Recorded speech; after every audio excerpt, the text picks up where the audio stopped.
Well, when I looked at this last night in terms of external flows, I thought kind of, you see the listing of all these different topics here. Whoops, I didn't mean to do that. And it's really kind of convoluted, I would say, the way that it's done in the book. This just follows what's done in the book. And so what I thought I'd do was to try and, which is my job anyway, right, try and pull out the essence of what external flows are. And so there are probably half a dozen points to make that hopefully make this a little more straightforward, because it jumps around a lot and it seems to have no coherence, as given by the fact that we have a couple of main titles of drag and lift, and a bunch of subtitles and a bunch of subtitles. But the deal is that the main points to make, which I'll try and make, is, and let's see what we'll do. So the first one is that lift and drag are merely, they differ only in the fact that drag is parallel to the flow and lift is the force that's perpendicular to the flow, nothing more than that. And so drag is the force which is applied in the direction of flow, lift is the force that's provided perpendicular to flow, and that's just a definition. And so that makes perfect sense, I think. So that's the one component by which they're different. And they're different only really in terminology. So it's a terminological issue. And to calculate either one of them, you'd use exactly the same principles. The second point is that to calculate these, what we've called L or curly D, I guess, right, in these, to calculate those, we can calculate those from the expressions that we've talked about last time, which are these. And so you can calculate merely by resolving forces into a small component of force, and irrespective of these equations, which we'll use a little later today, the important thing to realize is that the force, in this particular case for drag, comes from two components. It comes from killing velocity, which gives you a pressure distribution, and it also comes from the frictional force that's applied due to the viscous effects around your body. So those two effects are additive. Those two effects are always present in any system. One may dominate over the other, but they're always present. So that's the second point to make. So in other words, we can calculate, if you like, drag in this particular case. I can't do the squirrely D's so well. Is some integral of pressure and shear stress. So that's, writing it in some kind of generic form as that. And likewise for lift, it's the same thing. And so there are cosines in there, etc., but that's basically how we can do it. And we'll do a question regarding that. So the important thing to note is that there's a component due to pressure and a component due to shear stress. If we want to be able to calculate them, we need to be able to have a distribution of, so we need two things, right? We need to know what the pressure is in x and y and as a function of time. I'm not trying to make it difficult. So you need to know what the pressure distribution is to be able to calculate the integral around the body that you're interested in. If you want to calculate the shear stress, then we need to know the velocity as a function of x, y, and time, right? And the reason for that is that we know that from Newton's law of viscosity, the shear stress is equal to viscosity times dvx, dy, etc., right? So if you know what the velocity distribution is everywhere, you can calculate what the shear stress is. If you know what the shear stress is, you can put that into here. So you need to know what those are. And so we kind of alluded to that last time when we looked at this modeling results, and we'll use that again today just to mess around.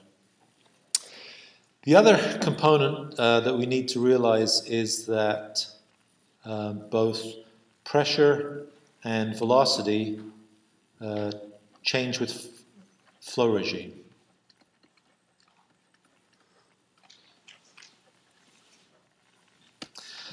And actually, I can use an example that's in here, but we'll come back to it. So this is a basic example. And that is if you look at, for instance, flow around a sphere or a cylinder, then at very low Reynolds numbers, what happens is that the flow basically is much more uniformly distributed as you go away from the body. And so if you looked at, for instance, in taking a profile that gave you, as a function of radius, the flow velocity, which we'll also look at again today, you'd see that the flow velocity starts off here and it goes like this. This would be the background flow velocity, which is the same as this kind of far field flow velocity here. But the point is that there's this very smooth transition to the background velocity. Once you get a long way away from the object, it doesn't feel the effects of that object at all in terms of the flow field. It's only here that it feels it, that it's actually stuck. The no-flow condition is that the velocity at the wall boundary is zero. If you look at higher flow velocities, higher Reynolds numbers, so if, Reynolds numbers, you know, right? It's the far field velocity, a density of the fluid, a length scale, which would typically be the diameter in this case, and a viscosity. If you look at the velocity here, what you'd find is that the velocity changes much more sharply close to the object, and then it goes to background values of velocity further away. And so the consequence of this is that if you want to calculate what both the local velocities are, which would give you the shear drag, right? So we said before that the value of Tw equals a function of basically the change in velocity, in this case with radius.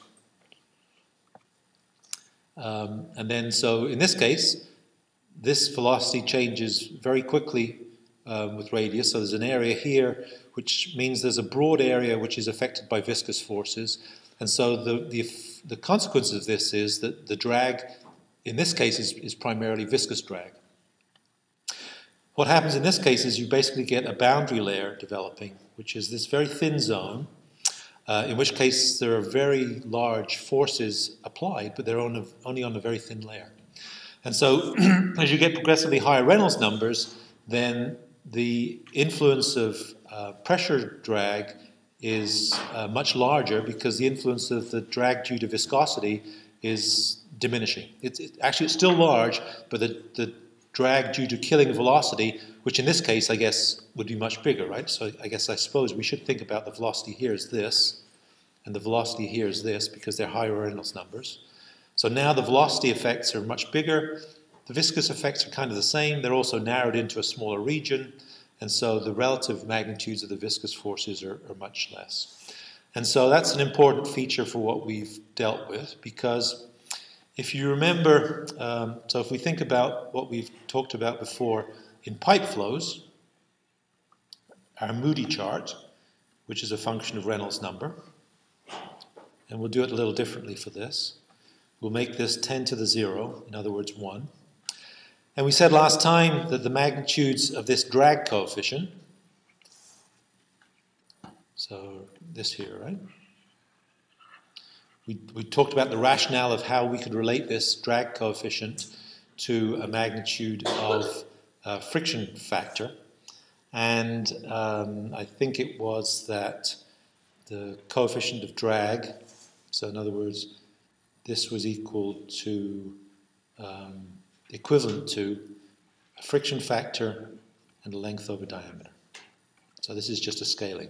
But you remember our Moody charts. Our Moody charts look like this: Reynolds number, friction factor, laminar, 64 over Re, and then these numbers that were for different values of relative roughness, big relative roughness and small relative roughness as you went down these. You have exactly the same behavior when you look at external flows, and that is that in this regime, this is the regime where you have this nice flow all around the sphere, as we had before. And as you go to this regime, you end up with a stagnation point here and all this weight disturbance in the background. So this is Reynolds number is high, and this is a Reynolds number is low. And for a sphere, what we'll find out that in this laminar regime, so this is laminar, and I think for a sphere, the drag coefficient, CD, is equal to, I think it's 24 over Reynolds number. And as you go progressively faster, so this is, if you like, this is laminar, this is turbulent somewhere, and this is transitional, then what you find is that this goes to something like this, and actually it probably looks like this, before you get this fully turbulent regime here. And we'll talk a little bit about that. But really, it's not very different from what we've talked about already about internal flows, which are flows inside pipes. This just happens to be on the outside of the pipe. And it all comes from the fact that this friction factor roughly corresponds to a drag coefficient. It's really kind of the same thing, but it's measured around a pipe. The other thing is that we're interested in the drag coefficient because typically in pipes we're interested to know, if you think about this, you could write this drag coefficient as CD is equal to a change in pressure. So if you write drag divided by area is the same as, this is the area, this is a drag force, D, that's applied. So if you multiply by the area by that force, it's basically the summation of the pressure change that you feel at the stagnation point on the front of that structure. So if you substitute this here for these two components, then you get a half rho V squared, not A squared. And so in pipe flow, we're often interested in knowing what the pressure drop is along the system because that drives how much flow we can get in the system. In external flows, we're interested to know what the drag force is, which is a function of the pressure, right? This is equal to basically delta P, because we're interested in being able to figure out exactly what the external force is that's applied to our body. In other words, pushing a car through the air, the velocity you travel at multiplied by the drag force will give you the use of energy that you have in your system. And so that's something that you might want to also put in the back of your mind for the midterm. It's something you'll need for the midterm, and we've talked about before. And so this is an important figure, and that is that the drag force changes with the flow regime. And so what we could do, we could expect to be able to index the flow relative to the flow regime that we have, and use that to be able to calculate the forces that are applied. And so what we will do today is we'll illustrate how to calculate drag or lift. And the other two things which we may or may perhaps won't get to today, but are important, are that we can use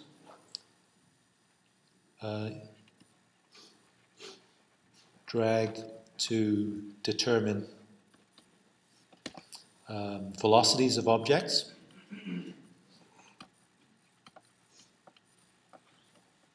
Bad writing. And we do that just by writing sum of the forces equals mass times acceleration. If acceleration is 0, then we know that the sum of the forces has to equal 0. And so if you want to figure out exactly how quickly, what the terminal velocity of you before you open your parachute is, then you just sum the forces acting on you by the force of the wind rushing past you as you fall through the sky versus your weight, and the balance between those allows you to calculate, hopefully, the magnitude of your terminal velocity. So that's one thing that we'll use drag for instance. And the other thing is that, maybe a minor point, is that we can talk about composite drag. And composite drag means that if you have, the example we'll use in the notes from the book is that if you have a water tower, which is a big bulb that sits on top of a column, if you know the drag of the bulb and you know the drag on the column, you add those two forces together, you find out the sum of those forces which is acting on the structure. And so you can calculate what the design loads would be just by adding them up. So that's kind of where we're going with this. So the issues are lift and drag are by definition perpendicular and parallel to the flows. We can calculate it from this equation that we have, so long as we know what the fluid pressure distribution and the shear stresses are. To know the shear stresses, we need to know what the velocity distributions are, so we need to know what the flow field is to be able to do that. Around any structure, there will be an effect due to pressure drag and shear drag. I didn't mention it here, but the other thing is that the relative magnitudes of these will change with the flow regime. At low flow regimes, viscous drag is important because it dominates, because of this behavior that we have very small velocities, but a large effect of viscosity around here. And at very high low flow regimes, high Reynolds numbers, we'll have pressure drag. And so that's an important component. So in other words, the relative importance of these terms will change with the flow regime. So clearly out of this we need to be able to define the flow regime, and so we'll talk about how we do that. And if we do know the flow regime, and we know what the magnitudes of fluid pressures are and the velocities are, we can always calculate these magnitudes. And we'd expect that, bless you, and we expect these magnitudes to change with Reynolds number. So that's kind of where we're going. So the first example is one that's given in the book just to illustrate the point, and that is to be able to calculate the magnitude of the drag which is applied on a plate, either as it's facing into the flow or if it's facing, if it's parallel to the flow. So in this case, the drag is always going to be measured in the direction of the flow. So this is the force that you want to resolve in each case. But the plate is arranged in different orientations. This is the expression that we need to use. It has some cosine and sine terms in it, right, in this particular case. If you're looking at a plate which is aligned in this direction here, then by definition, this angle theta on this top surface has to be 90 degrees, right? And if it's on the bottom surface, it would be 270 degrees. So you always measure it relative to, I guess, looking upstream, right? So this is the 0. So this would be 0. This would be 90, 180, etc. And so the orientation of that matters. And so if you're looking at pressure effects, cosine 90 should be 0, right? But cosine 0 would equal 1. And so if you look at this example here, again spinning this, if you look at the effects of pressure, well, there'd be a small effect of pressure on this very thin portion here, but let's not worry about that. The only other component you need to deal with is the magnitude of the shear stress. And I don't know if you can see that very well, but the shear stress, it would have to come from the magnitude of the flow velocity, and here it's given as a function of just a function of location along the plate. And so in the case of shear drag, I don't mean to give you whiplash, but it's going to be TW sine on this thing. This is going to be 90 degrees, I think, right? And sine 90 degrees should be 1, and sine 270 degrees should be minus 1. And so you end up with this relationship here. And that is that you take the shear stress, you multiply it by the area. The area is going to be what? The area is going to be the length into the page multiplied by dx. This is the x direction. And if you substitute this expression into here, actually you could just calculate it on the top, and because it's symmetric you could just multiply that by 2, but here they do it this way. The reason that this is not a plus is because the sine term will be negative, but the shear stress is also in the opposite direction, right? So you have to accommodate that. And if you sum both of those up, as you have here, is that it? This is 10 feet into the page. This is, yeah, must be 4 feet long, is that right? Does it say how long it is? I don't see how that is. Certainly 10 feet into the page. I'm guessing that this must be, to say something there, 4 feet. I didn't look at that closely. And so if you integrate from 0 to 4 feet downstream, you multiply by 2 for top and bottom of the plate. This is the expression, this is TW, tau W rather. And if you do the integration, which is a function of x with respect to x, you end up with a force that's applied. So it's kind of the same as our stuff with dot products. If you look at it just parallel and perpendicular to these surfaces, then the magnitude of that angular term doesn't change and you can calculate it. Likewise, for the pressure distribution, you can do exactly the same. You can take this, in this case, if you realign the plate in a different direction. Now, in this orientation, the influence of shear drag isn't going to be very important. The only shear force you'd imagine you'd have would be aligned in the direction of the drag force, or the velocity would be at the tips. There's certainly a shear stress here and a shear stress here, but just by symmetry around the middle line, those will cancel out. And also on the back side here, if you get some kind of shear stress developing, again from symmetry, those would cancel out as well. So the net shear stress multiplied by the incremental areas have to be 0 because of symmetry in this particular case. And the only component you have to worry about is going to be the drag due to the pressure change. These aren't velocities, these are magnitudes of the pressure. And again, you can do the same thing.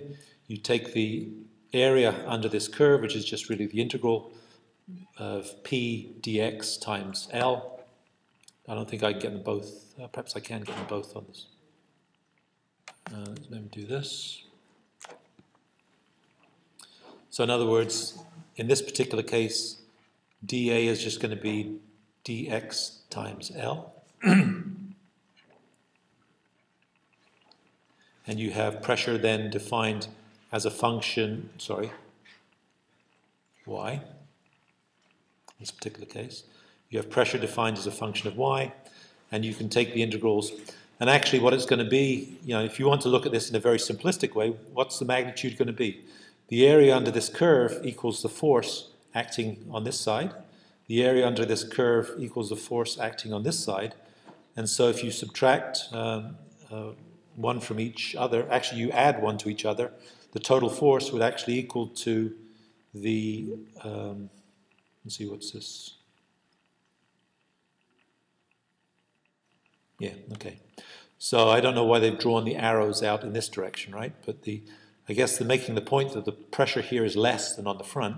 So I'm surprised they don't draw the arrows pointing this way, right? If this is negative. And so if you take this distribution, this area, and you subtract from it this area, this should equal the drag force, in a visual way of thinking about it. That's all integrals are, right?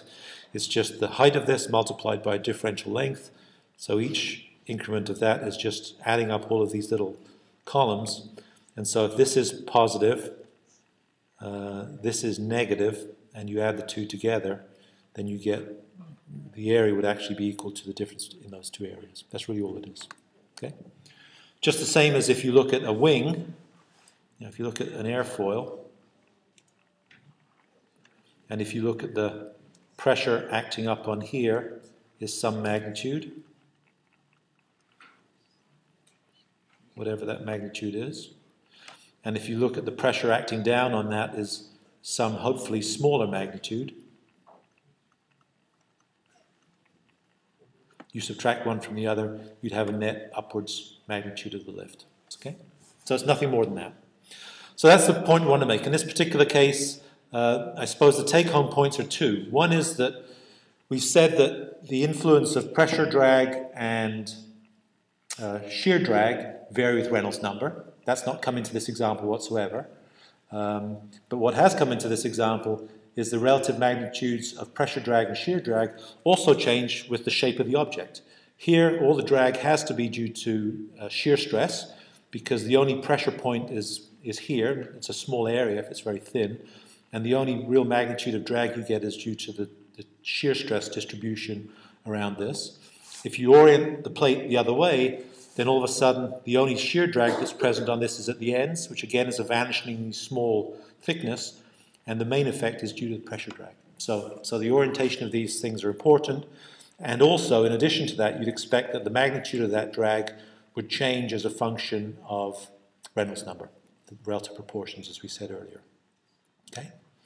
So this illustrates the same point. If you sum up the magnitudes of the forces acting, then you know that to physically hold this thing in place, you have to apply that force. If instead of thinking of a static object with wind blowing against it and applying a force, you think of static air and moving the object relative to that air, then you can calculate the energy that you need, or the power that you need. The power is just going to be equal to the drag force multiplied by the velocity you're traveling at, the average velocity. Right? So this is a force, and this is a length per time. So a force times a length gives you joules. A force times length per unit time gives you joules per second, which is watts. So you can calculate that. Okay? We've used this figure before to be able to make the case that in addition to the influence of drag changing as a function of sometimes the orientations of objects, of course a sphere only has one line of symmetry, right? It's always symmetric relative to the flow, so you can't make that argument. But certainly the influence of Reynolds number will affect the magnitude of the drag that you'll get in the system, and it will also affect the relative proportions of shear drag in this case, which will be dominant, to pressure drag, which will be dominant in this case, primarily because the velocity is increasing. Okay. And our interest in this is always basically the end point that we'd like to get to in any of these cases is to figure out exactly what this drag force is as a function of the flow regime we have. And we want to do that because we might want to calculate the power that you have to apply to push an object through the airflow. You might want to know what lift you'd get if you push an object through the airflow. Or you might want to know what force you have to resist if you're building a building or a flagpole that has to resist wind forces which are applied to it. Okay, so let's go through that and kind of maybe mess around with this idea that we talked about. You may be able to okay, get that off there. We don't want to activate Windows now. Okay, so what I wanted to do was to make the point of what we've said before about this example that we ran last time. And if you remember, this example was of basically an airfoil that we have put in a wind flow. And I think I'm pretty sure I can't write on this. Yeah, I can't write on this. So let's see. Well, you get the picture, right?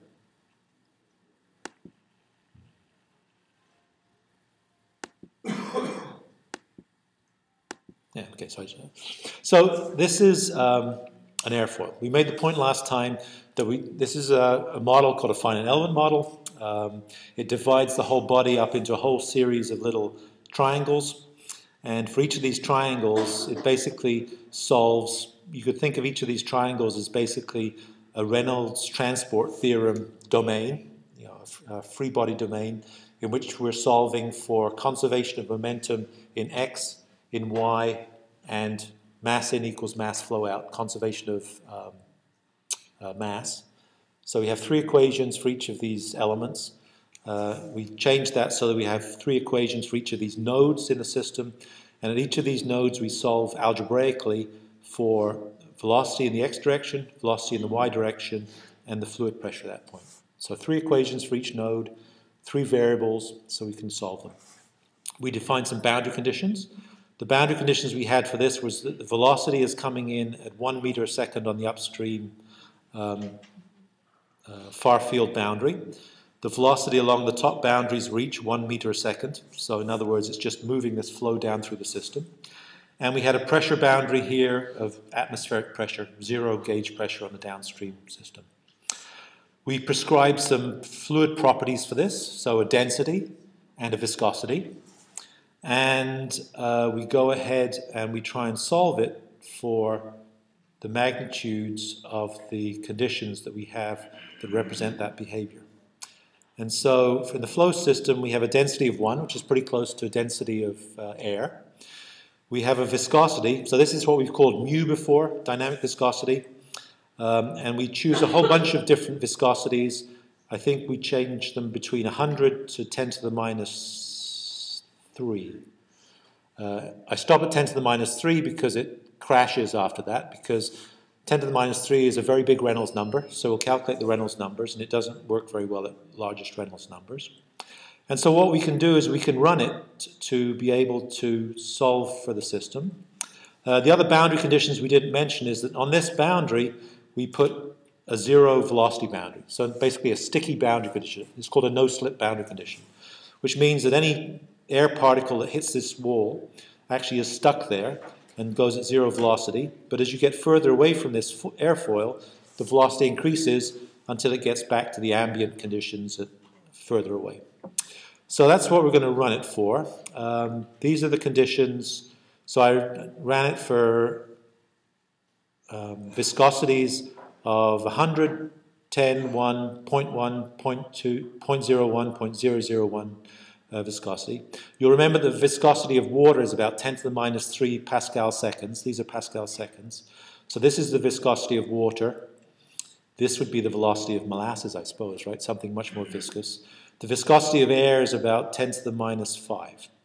And so I can't use it here because it crashes, but it doesn't matter because any of these, for instance, will give us different Reynolds numbers, right? The velocity is the same in the system all the time. The density of the fluid is the same, but we're going to run it for different changes in viscosity. And so if we run it, it runs relatively quickly. Famous last words, of course. If you look down here, this is the viscosity.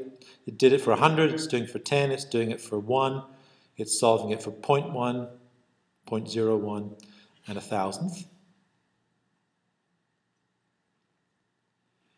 And so it should, I think it's stopping, no, it has a hard time doing it for 1,000th. If you look up here, it's done it for 6 examples. This is the plot for the stream field. So each one of these arrows is 1 meter per second. These lines are just streak lines which show you the separation of flow as it goes downstream. And what you can do is, what I'll ask you to do, is to calculate what the Reynolds numbers are for these. You tell me what the Reynolds numbers are. If we go to plotting, and so see if I can keep these on the same thing here. So right now you see that this is when the magnitude of the viscosity is the highest, then since Reynolds number is velocity, which is 1, density, which is 1, times a length scale. You didn't see the length scale. Well, you do see the length scale. This is 1 meter along here. So the airfoil is about 1 meter. So velocity, density, and length, the product of those is about 1. And it's divided by the viscosity. So the Reynolds number for this is 10 to the minus 2, right? So this is, this one is 10 to the minus 2. So very low Reynolds number. You see that the flow exactly hugs this thing. There's no separation back here. If we, for instance, go in and we, I guess that's how open now. So post-processing, if we do this, and we draw a cross-section which goes from the center of the airfoil, which is 0, 0, to the top, which is x, yeah, okay, that's the right one. And we do it for the velocity field. And so this is just the absolute, so it would be Vx squared plus Vy squared square root. So the absolute magnitude of the velocity that crosses that little component. This is the velocity field that we have. And so if you look at, I'm trying to get this out of the way. So this is the cross-section. So we're looking at the velocities across this. And you can see this. This is the case of the smallest Reynolds number, 10 to the minus 2. And you see the velocity is 1 meter a second here. As you get closer in, it goes to 0, and it goes relatively smoothly. If we look at it exactly on this, we can know exactly what these are. So this is exactly the same plot. This one here, I'm guessing, is the very small Reynolds number, so 10 to the minus 2. We did it for viscosities of 100, 10, 1, 0.1, 10 to the minus 2, and 10 to the minus 3. So 6 of them. There should be 6 curves. And so individually, those curves should be for Reynolds numbers of 10 to the minus 2, 10 to the minus 1, 1, 10, 100, and 1,000, right? And so these would be the low Reynolds number curves. And you see they just smoothly grade into this background velocity, which I'm not sure why it's 1.6. It should be 1, close to the boundary. And as you look at the higher Reynolds number, I'd imagine this is the highest Reynolds number. It changes from 0 to the background very quickly, close to the airfoil in this particular case, and then it's relatively constant as it goes far away from this. And so we made the point before, it's probably easier to see this if you look at these figures here. Oh, let's get rid of this. Is if you look at the magnitudes of the flow field, in this particular case, let's get rid of that. In this particular case, this is the flow field for the highest viscosity, which is the lowest Reynolds number. So this is Reynolds number of 100th. And you see that this flow field nicely hugs the back of this and then just goes off linearly. We'd expect the resulting drag force from that to be mainly viscous. If we look at the value when we look at the highest flow Reynolds number, so this would be 10 to the 3, Reynolds number of 1,000. You see you get this separation at the back and this wake all coming out. And so the net result of this is that you have different flow fields, and therefore if you do the calculation to figure out exactly what we did by hand to calculate what the influences of pressure and shear stress are on the drag force, you'd end up with different magnitudes. So what we can also do with this is with these different magnitudes, we can calculate what the drag components are. And so what we can also do, it's not so obvious to you maybe, but if we want to calculate the magnitude of the total force per area in the x component. So x is horizontally, and so this would be, since our flow velocity is horizontal, this would be drag, this would be lift, right, total force. And the total force would be the sum of all the forces acting due to both pressure forces and viscous forces. So what we could do is we could look at what those forces are for each of these Reynolds numbers. And so for the highest flow viscosity, if we look at the magnitude of the lowest Reynolds number, the magnitude of this force is 1,300 newtons per meter. So I'm not sure if I can do this very easily. See if I can do it. So let's do this. So for instance, what we could do is we could plot, in this particular case,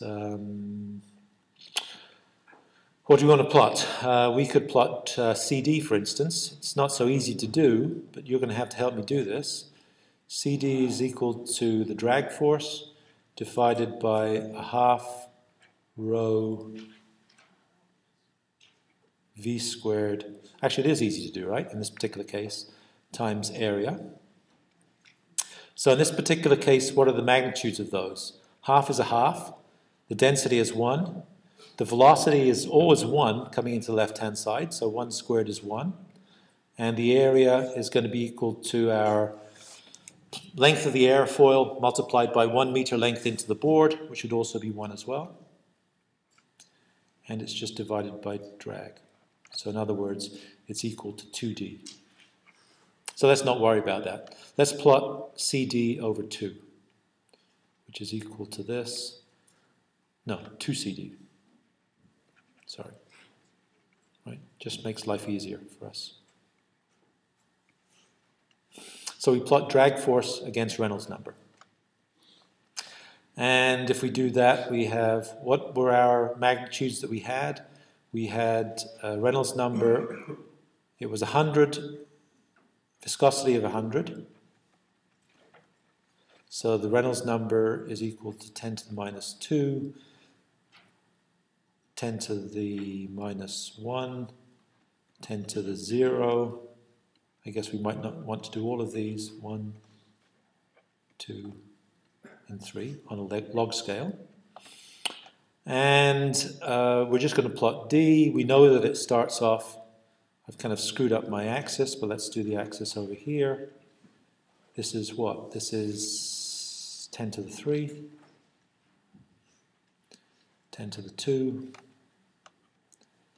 10 to the 1. Am I going to get 10 to the 0? I may run out of space, but you'll get the idea from what we're trying to do. And we go back to here. So for the case when we were flowing at the smallest Reynolds number, the total force applied on this was equal to 1,300 newtons. So I see you took me up on my offer. So 1,300 newtons is just more than 1,000, so it's up here somewhere. Right. We go here. We don't necessarily want to do all of them. What happens if we reduce the flow by a factor of 10? Calculate the force that's applied, 132. So that's kind of interesting, right? It scales as a function of the viscosity directly. So here, this is 100, so it's going to be something like this.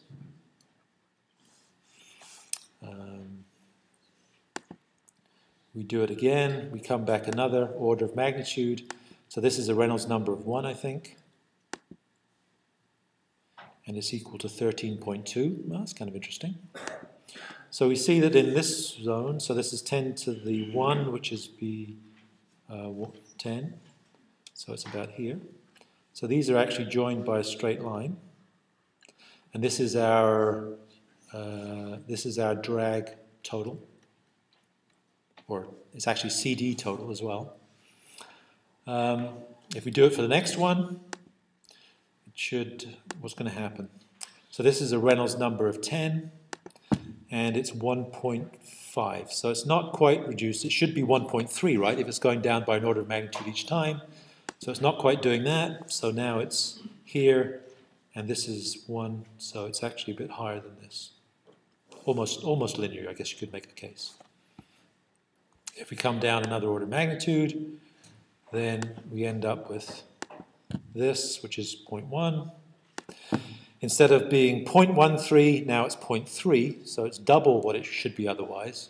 And so you get the picture, is that this is basically flattening out. This is 1, this would be 10 to the 0, 10 to the minus 1 rather. So 0.3 would be about here.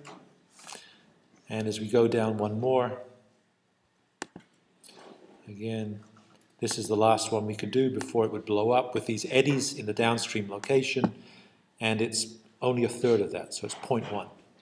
And so you get the picture anyway, is that this is now the total drag that's occurring, and you see two regimes, right? You see this linear regime, which occurs up to a Reynolds number of about 10 to the 0 or 10 to the 1 in this particular case. And then you have a number which is not quite horizontal, but a much lower slope. And so that's just the mechanism of doing this. And so what's happening in this particular case is that now the influence of the viscous drag, this is linear with viscosity, so each time we change viscosity by an order of magnitude, this force goes down by an order of magnitude. So as we reduce the viscosity by an order of magnitude, this force goes down by an order of magnitude. This is saying that in this regime, this is viscous dominated, which is what we said before.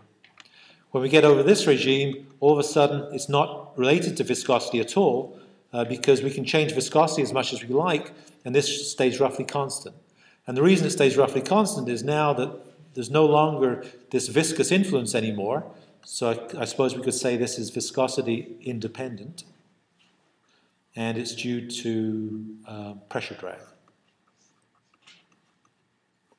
And we could, if we wanted to and we had time, we could actually look at separating those things out. Actually, we could do it. Maybe we have time to do that. Well, let's look at that. So the other thing this allows us to do, we've basically shown that, is that the other thing that we can show is that we could show what the viscous forces per area would be. So this is just the viscous component.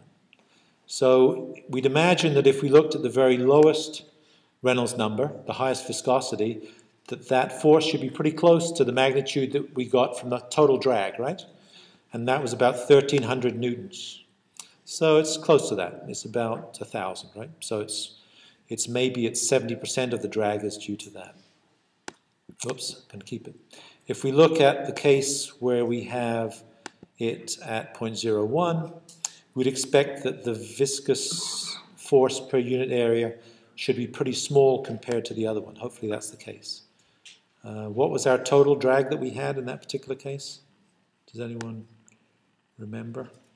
So the viscous drag is 0.03, and I guess the amount before, this was the other one, right? So it's actually, the total drag was 0.1. So 0.3 is maybe 40% of that. So the viscous drag, instead of being 70%, now is only 30% of the total drag. As we go up to progressively higher and higher Reynolds numbers, then the influence of the fluid pressure drag will completely dominate the behavior, and therefore we get this behavior which is exactly this. Viscous dominated, pressure drag dominated. It's exactly the same. Did we show it? Well, it's exactly what we alluded to here, and that is that at very low Reynolds numbers, high viscosities, this is some kind of linear relationship. For a sphere, it's actually equal to 24 over Re, and at very high flow rates, you get this behavior where you get basically a flat line. This is a transitional flow, and then this is a fully separated turbulent flow, but basically it looks very similar to the behavior that we've seen when we've looked at Moody charts in terms of the relative roughness of the system. And so if you look at, for instance, some of the stuff that we have here, I know I'm moving through this more quickly than you probably want me to. This is exactly what we see. Right? So you see the fact that the drag coefficient, which we've talked about, varies as a function of Reynolds number. For a sphere, as we talked, it's 24 over Reynolds number. This is the place where viscous drag is dominant because flow velocities aren't very high, and therefore you don't generate much pressure as you kill the velocity from the far field velocity to zero velocity at the stagnation point. And the flow regime that we get would look like this, with a nice even velocity as you go away from the system. As you increase the fluid velocity or the Reynolds number, you can do it either by reducing the viscosity of the fluid or just increasing the fluid flow velocity, right, because they scale. Reynolds number is equal to velocity, density, a length. So you can either reduce the viscosity or increase the velocity. They'll have the same effect. And as you do that, you get this separation flow, which we saw in our airfoil, that has these circulation patterns, which would be somewhere in this regime above Reynolds number of 10 to the 1. And then as you keep on adding velocity to the system, you get this regime where you start shedding these vortices behind it. So this is a snapshot at one time, but this vortex obviously has come off earlier and is just being carried downstream. And this is the behavior that is the reason for the collapse of the Tacoma Narrows Bridge, right? So if you imagine this, instead of being a sphere, is actually the cross-section of a bridge, which is held up by suspension wires, cables, then the air flowing over here at a constant speed, first of all it sheds a vortex off the top, then it sheds a vortex off the bottom, and it gives a bump bump at some kind of frequency, and the frequency of these vortices being shed is constant, and you just, if it happens to be the same frequency that is the resonant frequency of the bridge, then the disturbance to it gets larger and larger, and it ultimately pulls itself to pieces. So this is called a von Karman vortex street. As a famous fluid mechanicist, vortex street. And you can define exactly what the frequency of this is. And as you go at even higher velocities, then you get this completely turbulent wake developing, a really narrow zone of a boundary layer that exists around here. And this is this final regime here, where it's actually the flow is most efficient. And so it's kind of anomalous. You think that making lots of turbulence and having lots of viscous dissipation or turbulent dissipation of forces would actually give you more drag than you would do otherwise. But it turns out that what it does is that instead of distributing this viscous effect on a big region away from the sphere, it actually concentrates it on a very narrow zone here, and that's much more efficient in terms of being able to push this ball through the air. And so that, as I'm sure you'll find out when people start doing, I'm sure someone has chosen this, when you start doing your presentation, someone must have chosen, why do golf balls have dimples? And the reason that golf balls have dimples on them is that it allows you to generate this turbulent behavior at a lower flow velocity than you would do otherwise. So you know that from our flow charts, when you develop turbulent behavior, if you could develop turbulent behavior at this Reynolds number by putting dimples on it on a smooth cylinder rather than a smooth sphere rather. So if you could develop turbulent flow here, you'd actually get it into this regime at a much lower velocity than you would do otherwise, right? So a smooth ball, you have to get to a higher velocity before you get to this regime here. If you have dimples on it, then it tends to provoke this turbulent boundary layer at a much lower flow velocity, and so at this flow velocity, you'd end up with a lower coefficient of drag because you'd basically be in this turbulent wake regime, and that's why golf balls aren't smooth. Don't know why ping pong balls are smooth, but that's why golf balls most certainly are not smooth.